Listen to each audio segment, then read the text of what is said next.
Nurah Speaks is a weekly podcast that tugs at the soul and consciousness of the Black community. With show topics such as youth empowerment, education, women's impact, and civic engagement, Nurah Speaks challenges the listener to not only join the movement, but be the movement. On the show, you'll learn from insightful guests who have demonstrated capacity in these fields and more, and I'm your host, Nurah Muhammad. Welcome to the show.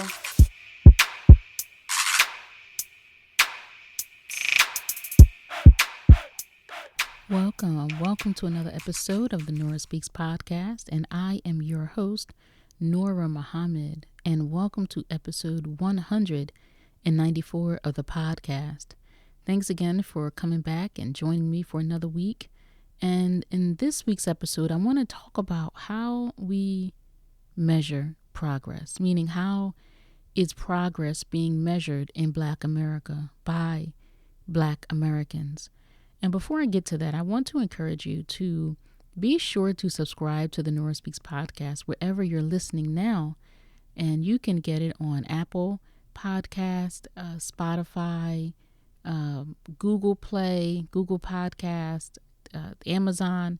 So make sure that you subscribe to the show. That way you can get new episodes directly on your phone. It'll notify you that there's another episode that has been released, and make sure that you share it with your family, with your friends, and those who you value if this podcast has value to you. And I also want to remind you, if you have been listening over the last several weeks, you may have noticed that as each episode ends, then I conclude the podcast episode with a quote, either a quote that I will read to you or an actual audio clip of the Honorable Elijah Muhammad, so that he can provide what I call food for thought as we are navigating our way in North America and trying to figure out how to solve some of the problems that we have. And I think that the wisdom that he has provided to us in the time in which he served the Black community is instrumental and invaluable. And I think that it's good for us. And so I am sharing that with you. So if you get to the end of the episode and you think, wait, what is that? Is that something new? It is something that I started maybe 3, 4, 5 episodes ago or so. And the actual transcript will be found in the show notes so that you can go back, and if you wanted to read what it is that he's saying or read what I'm reading from him when I do quote him. So that's something that you'll find at the end of every episode, a little food for thought. And I'm interested in what you think about what I have shared from him. And of course, I'm always interested in what you think about the podcast. Now, getting to our topic today, how are we measuring progress in Black America? I'm curious about the metric that we are using, or the gauge that we apply to assess progress. Now, the history of Black people in North America has been pretty well documented. And if we have been interested in reading about the history of Black Americans, then, it has been a very tumultuous, difficult, traumatic experience. And with that trauma and with the difficulties that we have been faced with, at some point after we are so many years removed from the point of trauma, or it would be the point of trauma if we were removed from it, what would we look like? What would our communities look like? What would our families look like? What would our thinking be like? And so that's what I want to talk about in this episode, and I guess ascertain the right metric, the right gauge, or even question, the gauge that we use. And I know that a lot of folks may think that a Black president, may demonstrate that we have become successful, or the first black vice president, female black vice president, a Supreme Court justice, being a black CEO of a major corporation, or the COO of a major corporation. Some, perhaps it's having an Ivy League education. It's acquiring luxury items like cars. Is it signing a multi-million-dollar football or entertainment contract? How are we measuring success? When I hear our people say that we've come a long way, or they'll say, we've made a lot of advancement and progress, but we still have yet so far to go. And so I'm very curious about what progress or success is being measured, or what perhaps goals or targets have been measured that shows that we have progressed and that we are perhaps more successful. Now, I don't really want to spend too much time on the obvious that's occurred in our most recent history in America with the killing of Trayvon Martin and George Floyd and Atiana Jefferson. We've had these lives and this great potential that's lost. And so some may question that and say, well, they used to lynch us. They used to burn us alive. They used to whip us with, razor sharp whips. And now they're just outright killing us, and state actors, in fact, because some are law enforcement and there's no significant consequence or penalty to the taking of life. We think about what happened with our sister Sandra Bland.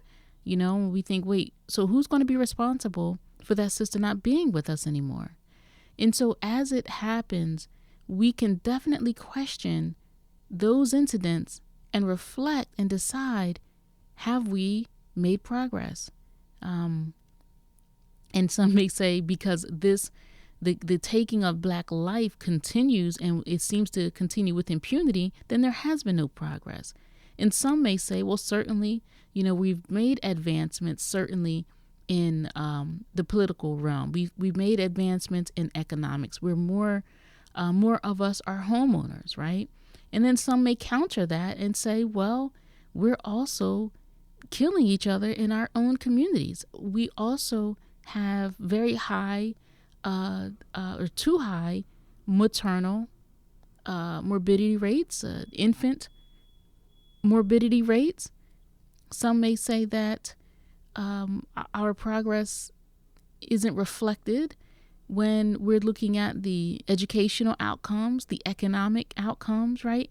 So when we are kind of having new opportunities, like with the sister that is now the Supreme Court justice, do we get so excited that we kind of rest back and relax and take our foot off the gas? Or some may question, is that even progress? It would seem that in so many instances, there's so many different ways that we are all measuring progress. Some may say that there has been no end to oppression. Some may say that the progress that some are lauding as progress, in fact, we have not come that far at all, and so certainly if we are reviewing the systems that we need in a society to function, the educational system, an economic system, the healthcare system, an agricultural system, and other systems, right? The oppression remains for us in these systems. And one of the reasons why we remain so impacted is because of our continuing to rely in nearly total support, our reliance on our former slave master to meet our needs, our every single needs. If we're talking about food, if we're talking about clothing, if we're talking about shelter, if we're talking about education and healthcare, right? we continue to be nearly totally reliant. Now, I know that there are some black farms and some black farmers. I know that some folks are growing food in their backyards. I know that some folks are homeschooling their children, right? I know that there are some black folks that are building homes. However, to meet the needs of our people, right? That's what the American government does. That's what the Japanese government does, right? That's what the Russian government does. They meet the needs of their own nationals. And so as black people who are ex-slaves and who have been made to be free, and we're looking to ascertain in whether we've advanced, the question still remains. Have we? Has the advancement been significant? Are we halfway there? Some people may say, well, we're halfway there. Halfway to where is a question that I would ask. So yes, we've had a black president. Yes, we have the Supreme Court justice. Yes, we have folks who are signing multi-million-dollar deals in the entertainment industry, where our talents become the property of others, we must remember. And, these artists and athletes, they certainly come back later and they tell us some of the behind the scenes stories that we don't know about because we are caught up in the jewelry that they are purchasing, the cars that they have. We're caught up in their fashion. We're caught up in the celebrity, and we don't recognize that this person is in so many ways just a high paid slave, where so much of what would be or could be their wealth is still not really theirs to control and to disseminate as they see fit. If you go back and review some of the things that Michael Jackson said, go back and review some of the things that Prince said about the entertainment industry, right? And how these artists with their talents, with their genius, are locked in and are controlled and are in fact owned, right? We can relate that to sports teams a little easier because there are team owners and they trade athletes, they trade players, right? Well, we remember that from plantation and studying what happened on the plantation, that the masters would trade, sell, exchange their laborers, their slaves, right? So some people will come back out to us and say, it's not what you think it is. So what would progress look like for us? And one of the easiest ways for me to kind of think about it and discuss it here is thinking about what it's like when we raise children. And you say, okay, now you're comparing black people to children. Well, if you follow what I'm going to share with you, you may not find that this comparison is so far off. Now, in thinking and reminding you, a slave was totally reliant. The last episode, I shared the book Barracoon by Zora Neale Hurston, and I encourage you to go and pick up a copy of that book. I in the show notes, I included some black book retailers. I encourage you to use them to purchase your books, right? We're talking about progress in the black community. We can't have progress if we're not supporting each other. But in that book, this man who was brought over on the slave ship with other Africans, and once they arrived to this nation, they had nothing, they knew nothing. In fact, they arrived with no clothes on. And the only thing that they had left was their culture. And these were slaves that were brought over in the late 1800s, right? But even those slaves that were brought in the 1500s, that were brought in the 1600s, that were brought in the 1700s, and then that slave had a child, and then that slave had a child, and then you get so far where you don't even have your culture anymore. You don't have your language anymore. You don't have your ethnicity and all of those unique characteristics that make you and your nation or your tribe distinct. All of that is taken. So that slave that arrives is totally dependent on the master. The master is going to direct those actions and the actions of the slaves. The master is who gives that slave a purpose. The master is who feeds that slave. The master is the one that controls that slave, right? So when I make that comparison of children, it's not because I'm trying to demean our people. I'm not trying to demean us. However, I'm just trying to illustrate something here for the listener so that you can kind of see what I'm talking about when I say we have to question progress as it relates to Black Americans since, I guess we can say, the emancipation of slavery.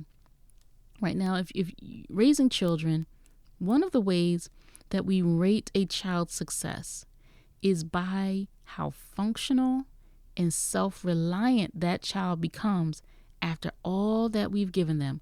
How do they take what we have provided in the way of training, teaching, opportunities, education, resources?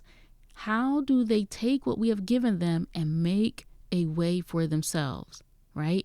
Now let's question, where is the ex-slave showing his self-reliance to demonstrate advancement, to demonstrate progress, to demonstrate success? The ex-slave, meaning us, Black Americans. In what way are we demonstrating self-reliance, right? Would it be preferable? Think about this. Would it be preferable that after we've raised our children and poured into them and trained them to function, that they come home back to us and curl up in our homes as adults with all the knowledge, the skills, the means, and that they continue to look for us and seek assistance and subsistence from their parents, as if they are helpless, dependent, weak little babies? We would say, what's wrong with you? Get out and do something for yourself. You've got education, you've got training, you have work, you have a job. Go do something with yourself, for yourself, with everything that you have. Now, instead, that grown child, that adult now wants to be entitled in your home, wants an equal say in your home. Now, you can, I know some folks were trying to get rid of adult children. They turn off the water. They turn down the heat. They don't go grocery shopping. They try to make it as uncomfortable as possible to try to give that adult child a hint so that they don't have to have an uncomfortable conversation. You know, it's uncomfortable to say to your, or it could be uncomfortable to say to your adult child, okay, when are you moving out, right? So instead, parents may try to create conditions that would encourage that adult to move out on their own by making him or her uncomfortable, right? It's time for you to go get your own place, buddy. It's time for you to go out on your own. But instead of this adult going out on his or her own, instead, they picket outside your house. They're marching back and forth outside your house with signs because now they are petitioning for better treatment in your home, in your space, after they are a full-grown, able-bodied adult who can do something for themselves, right? So this is what I mean when I say, have we made progress? You know, there's CEOs of soda companies, of other Fortune 500 companies, and we clap and we applaud and we say, wow, that sister is in charge, or that brother is in charge, right? But is what they are in charge of in some way contributing to the systems, right, of education, the system of healthcare, the system of agricultural needs, the systems that any independent people would need for their own success? Often, these people that we are excited about are contributing back to the systems of our former slave master. And I'm not saying that there's anything wrong with that. I'm just questioning, when are we going to invest in ourselves? You know, as I said, you know, we're like that grown child picketing out in front of our parents' home because we want them to let us be entitled, right? Now, look, I don't think that what's happened with Trayvon Martin and Atiana Jefferson and Sandra Bland, the issues with mass incarceration, the issues with food and agriculture, lead poisoning in the water, poor education. I don't think any of those systems are sufficient for us. I say, no, something needs to change.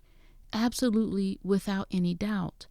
However, we don't have full authority within those systems. So what I'm encouraging our people is to develop systems where we can have some authority and say in the kind of treatment, the attention, and the care that is given to us in our specific needs.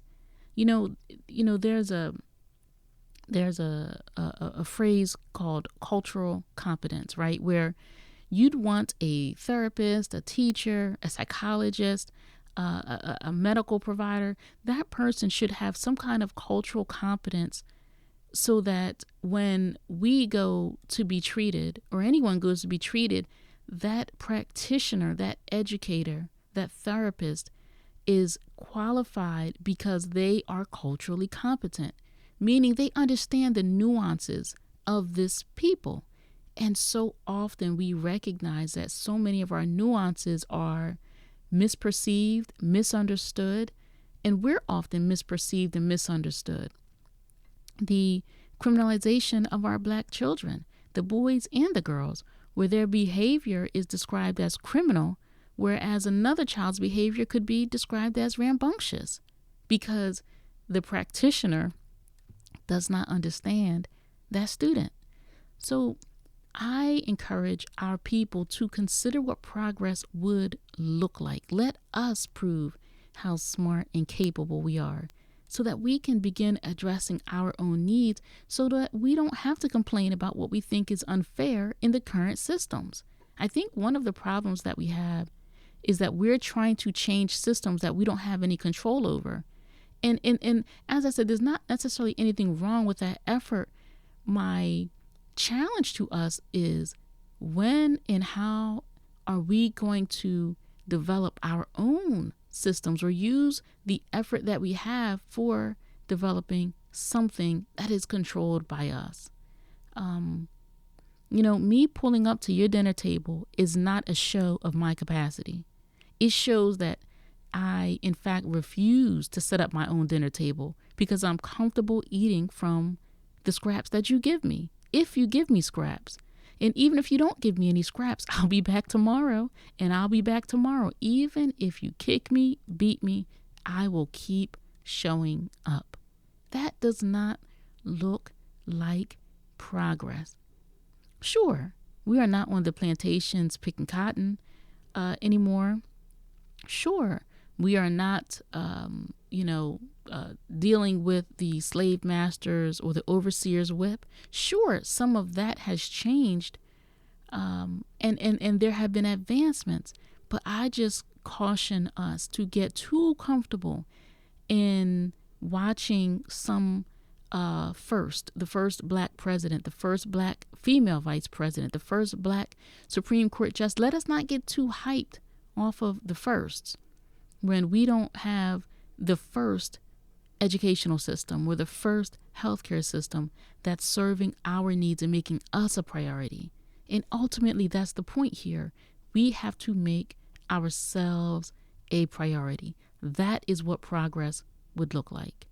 I want to thank you so much for listening to this episode of the Nurah Speaks podcast. Until next time, stay in peace. We were brought here as a piece of property. And to keep that piece of property, it is to not allow the property to know the value of the property. What I mean by that, if you had known the history of yourself, you would not have been made a slave. And you won't be a slave now if you have a knowledge of yourself. It's hard to enslave a person that have equal knowledge with you. You just can't do it. And so this knowledge of yourself is the thing that will free you from what you have been suffering from. Thank you for listening to another episode of the Nurah Speaks podcast. Be on the lookout for a new episode coming at you fresh next week. And as always, if you want to learn more about me and the work that I do, visit my website, nurahmuhammad.com. Or if you have a listener question, email me at info@nurahspeaks.com. You can also follow the Nurah Speaks podcast on Facebook, Instagram, and Twitter at Nurah Speaks Podcast. I'll be sure to include links in the show notes. If this show has value to you, please subscribe, rate, and review, and share it with family and friends. And be sure to check out previous episodes. And remember, don't just join the movement, be the movement. Stay in peace.